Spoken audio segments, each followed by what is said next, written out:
Oke, yuk kita bedah bareng-bareng. Hari ini kita bakal coba ubah filosofi kuno dari buku Filosofi Teras jadi semacam panduan praktis buat ngadepin tantangan hidup modern. Kita akan lihat gimana caranya kebijaksanaan yang umurnya udah 2000 tahun ini, bisa jadi semacam operating system baru buat mental kita. Nah, kita mulai dari sini ya.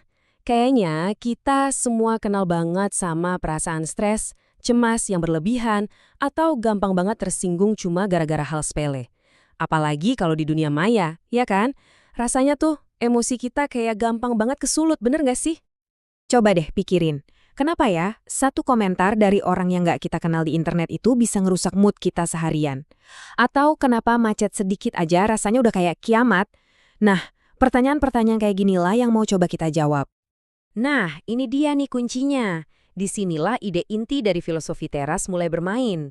Jadi masalahnya itu ternyata bukan pada apa yang terjadi sama kita, tapi bagaimana cara kita menafsirkan apa yang terjadi. Ini sebuah pergeseran cara pandang yang, wah, besar sekali. Coba diperhatikan pemisahan ini. Di satu sisi ada peristimanya. Ya udah, kita kejebak macet. Itu fakta, netral. Nah, emosi negatif kita, rasa marah kita, itu bukan datang dari macetnya, tapi dari pikiran kita sendiri, yang ngasih label, yang bilang, ah ini ngerusak hari gue. Jadi sumber masalahnya itu di dalam, bukan di luar. Dan dengerin deh kutipan dari Marcus Aurelius, seorang kaisar Romawi yang juga filsuf Stoa. Ini benar-benar ngena banget sama poin tadi.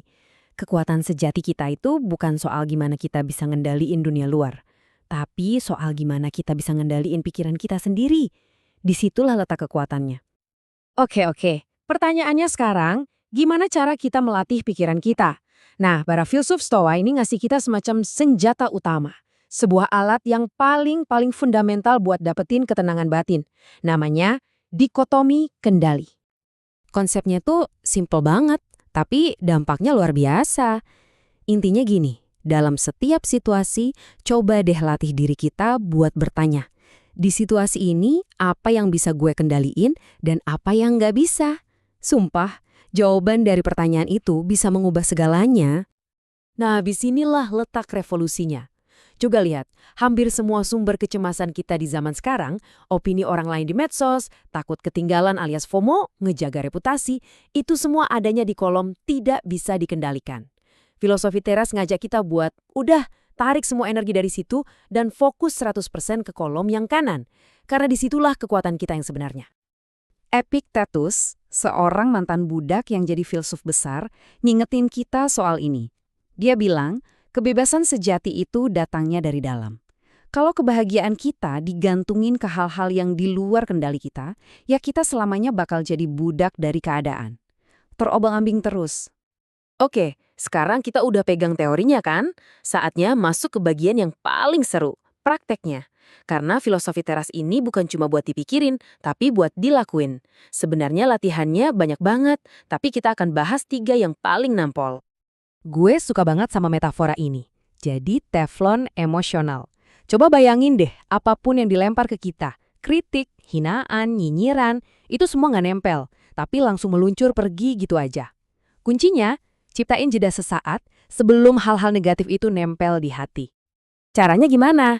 Latih 3 langkah ini. Pertama, jeda. Pas emosi negatif datang, tahan dulu, stop, jangan langsung reaktif. Kedua, analisis. Coba pisahin mana faktanya, mana interpretasi kita. Baru setelah itu yang ketiga, respons. Pilih deh respon yang paling bijak, bukan yang paling emosional. Lanjut ke teknik kedua. Ini kedengarannya agak aneh dan pesimis, tapi justru sebaliknya. Namanya premeditatio malorum.